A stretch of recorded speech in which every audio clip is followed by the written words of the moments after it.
విద్యార్థులకి కేంద్ర హోంమంత్రి క్షమాపణ చెప్పాలంటూ డిమాండ్ చేశారు కాంగ్రెస్ ఎంపీ చామల కిరణ్. విద్యార్థులపై విచక్షణారహితంగా లాఠీచార్జ్ చేసిన పోలీస్ అధికారులపై చర్యలు తీసుకోవాల్సిందే అన్నారు. దీనిపై చర్చ జరగకుండా ఉండేందుకే బిల్లు తీసుకొచ్చారన్నారు.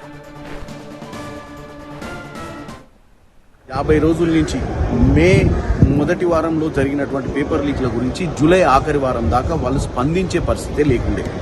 భారతదేశ వ్యాప్తంగా కూడా 30% జెన్జీ క్రౌడ్ ఉన్నటువంటి పరిస్థితి ఈరోజు.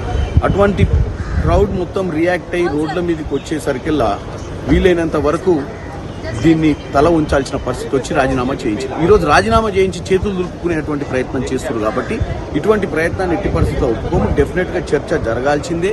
ఎందుకంటే 20వ తారీఖు నాడు ఏ విధంగానైతే విద్యార్థులతోటి వీళ్ళు బిహేవ్ చేసిరో, ఏ విధంగానైతే విద్యార్థులను రబ్బర్ బుల్లెట్లతో కొట్టిరో, ఏ విధంగానైతే విద్యార్థులను ఒక విద్యార్థుల మాదిరిగా కాకుండా ఏ విధంగా ట్రీట్ చేసిరో మనం అందరం చూసినాం. దానికి ఇప్పటి వరకు హోమ్ మినిస్టర్ అమిత్ షా గారు అపాలజీ అంటే క్షమాపణ చెప్పినటువంటి పరిస్థితి కూడా లేదు.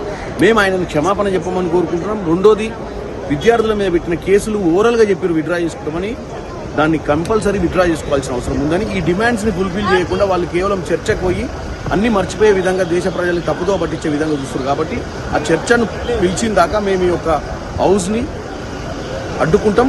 వాళ్ళు అవన్నీ ఒప్పుకున్న తర్వాతనే హౌస్ని సజావుగా నడుపుకొచ్చే ప్రయత్నం చేస్తాం.